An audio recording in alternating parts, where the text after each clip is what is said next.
How's it, guys? Welcome back to yet another video. Super action this time. This is going to be a lot of dives that I've put together from around a month ago. And yeah, I end up getting my biggest uku in this video, and I end up taking my deepest drop ever, so stay tuned for that. But this is the first drop of the day, first session of this video, and this is around a 65-foot drop into some grasslands. And I noticed some small ukus and some vekanonos around, and I'm going for the vekanonos because the ukus are a little bit too small. So I throw up some dust. I'm just trying to be really calm, just relaxing. And it might be hard to tell, but my band actually broke as soon as I jumped in the water. So I'm using one band this entire dive, which actually wasn't as bad as I thought it would be, and it was a pretty fun challenge. So I kind of do a little lunge on this vekanono to try and get a little closer to it, but it doesn't end up liking that, so I have to stay really nice and calm. So right there, I take the little lunge, and these fish can be really smart sometimes, and I just reline up, take another lunge. I take a farther shot for the one band, but I got a nice mid-body shot, and I was able to secure this fish and bring it up to the surface. And as you can see, the water this day was super clear. It was a really nice day to dive, and yeah, first fish of the day, pretty stoked. Alright, so right here we were dropping some chum, and I ended up spotting this nice uku from the surface, and I'm just taking a nice little drop on it right now. He's swimming around under me, and I decided to dive bomb him, and I only have the one band, so it's kind of a challenge. So right here I line up, and I take a really far shot for just having one band, and the thing starts going crazy. He starts taking on a lot of line, and I actually hit it just in the skin. My shaft didn't go all the way through. So I'm bringing him up to the surface right now, and as you can see, my shaft is just barely hanging on by the skin. But I hit him in a pretty critical spot. He was bleeding a lot, so he was pretty gassed, and I was able to get my hand on his tail and secure this nice uku for my second fish of the day.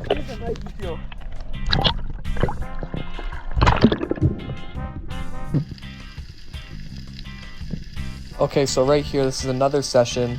This is actually my birthday weekend. We drove all the way out here to camp, and this is it, guys. This is the biggest uku of my life.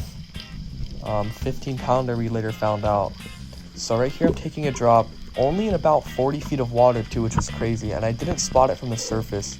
But I think the circumstance of me being able to shoot this fish in this shallow of water is, it was a really rough day. It was sunset, almost dark, a lot of current, and pretty murky, to be honest. So I was just kind of seeing how it was, and I took a little blind drop, just looking around, and I didn't see anything. And looking around, nothing's coming in, and nothing comes in for a while. This is actually a really long drop for how shallow this was, and it just shows that these fish are so smart. Even at this time of day, this late, this isolated of an area, a fish of this size is no dumb fish. They're super old. But anyway, I spot this fish super high up. As you can see, he's coming in head on, so I just try and get super low, and as you can see, I'm getting blown around in the current. My gun is getting pulled all the way off to my side. My forearm is hurting super bad because I'm just forcing my gun to point at this fish. And right here he starts to make his approach, so I decide to engage with him, and I take a fat lunge. He turns broadside, and I hit him right in the guts, and the shaft actually came out his mid-body, and I thought I had a really nice holding shot, but instead of the uku spooling me like they usually do, he decided to wrap himself up on these coral heads, and he was just bending my shaft. He actually bent my shaft, but my partner was super on it. He went right down, and he took a nice shot right above his head, and was able to secure this fish for me. I was so thankful that he was there, and that he had the reaction time to secure this fish of a lifetime. And we're celebrating already, but the fight's not over. I get this uku in my hand, start to brain it, and it was just like a crazy experience for this fish.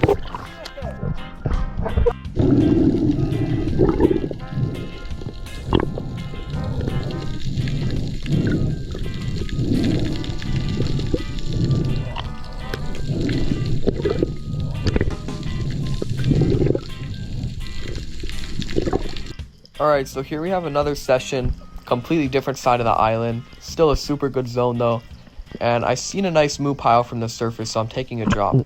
And on my way down, I spotted a big omilu, so I hit the bottom, tossing out a bunch of grunts, and as you can see, this omilu is just flying right in, coming right up to the end of my gun, and right here I take my shot. Boom. Perfect stone shot. Rolled this guy over. Hit him in a really nice spot. Grabbed the line, secured him on the bottom. Yeah, I was able to secure this nice 10-pound omilu for my first fish of the day at this spot.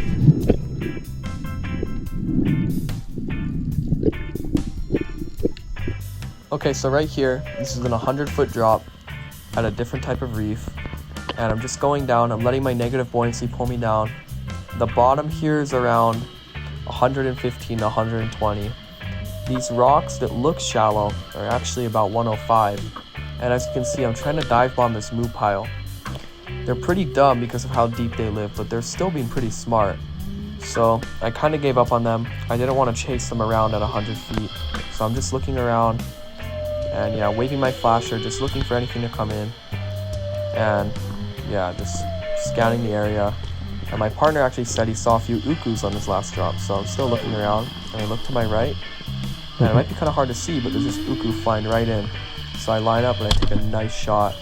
I missed the stone shot mark by about an inch. And right there you can see him tangled all up on that coil head. And I actually had to grab him with my hands and rip him as hard as I possibly could out of the coral head. Because at 100 feet deep, it's really hard to untangle a fish.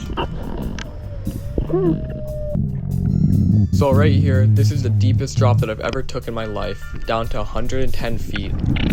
And yeah, I'm just gonna walk you guys through how I dive this deep. So right here, I'm using the flasher line kind of as a line diving. I don't know if you guys have seen Ryan Meyer's videos, but that's kind of how he explains diving deep.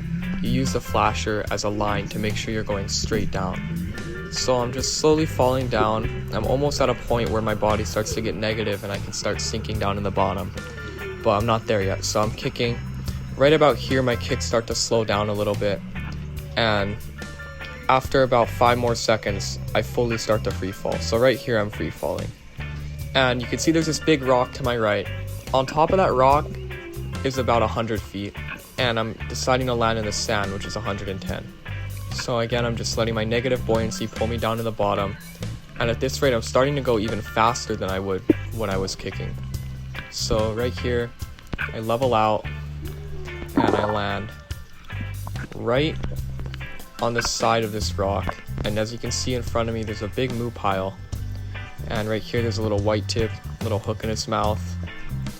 Kind of annoying at 110 feet, but I see this moo coming in, so I take a little lunge and I take a shot, and I actually missed point blank. I don't know how I missed on that shot, but it would have been nice to shoot a fish at 110, which would be a pretty cool milestone, but it's alright. There's always more opportunities. And yeah, right here, just heading up to the surface, looking up. Pretty long way to go, but yeah. Alright, so this is a different session, different side of the island again. A little shallower, a little murkier, but a lot fishier. So I spotted a nice Moana collie from the surface and he looked pretty tame. So I just hit the bottom, doing some scratching and some light grunting. And as you can see, he's coming right in. So I'm just waiting for him to come right up to the end of my gun. And I start getting prepared. And right here, he does exactly that. And I take my shot. Able to get a really nice stone shot in this guy, which is pretty sick. And my friend Micah actually ended up shooting a collie on his next drop out of the exact same school. And these collies were almost the exact same weight, which is pretty awesome. Okay, so right here, this is only about 50 feet of water. And the current was ripping at this spot. It was really windy and kind of a sketchy spot. And my friend shot an uhu and he started chumming the guts, and this giant moo pile started eating the guts. And usually at this spot, this pile of moo is so smart. But I don't know, the chum made them really dumb. So I put my head down, I look up, you can see they're coming right in. I put it down again, I'm just waiting, doing a little bit of grunting. And you can see I pick out one from the school. I know which one I want to lunge on. Put my head up again, I take a nice little lunge, and boom, take a nice shot. And I hit it through the tail and it came out of the gill plate. But I think the shot was so far that once it reached the double wrap of line, the shaft pulled out super fast. And that's why the shot ended up being so bad. And I guess the flopper deployed right inside of his guts. But it was still a holding shot. I was able to land this nice 5-pound moo, which was pretty sick. Yeah, super stoked.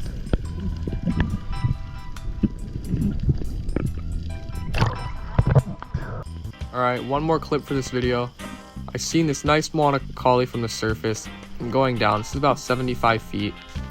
and I hit the bottom, and I'm looking around. I can't find the collie, so I'm starting to get ready to do a lunge on this moo. I'm still looking around for the collie. Maybe there's an uku around, maybe something else, but I'm not seeing him, so I'm just kind of looking around still, getting ready, and I start to do a little lunge on this moo. And as I start to crawl over this little reef wall, I look down and I notice the collie is just hanging right there. So I line up on him and I take my shot. And I got a really weird shot on him. He actually ended up tangling himself up and went in that hole, which was really annoying to get out. But I was able to secure him on the surface and land this collie, and I was pretty stoked. If you guys made it to the end of this video, I just want to say thank you so much for your support. Thank you for watching to the end. And be sure to follow me on Instagram at Lucio Leo. Mahalo.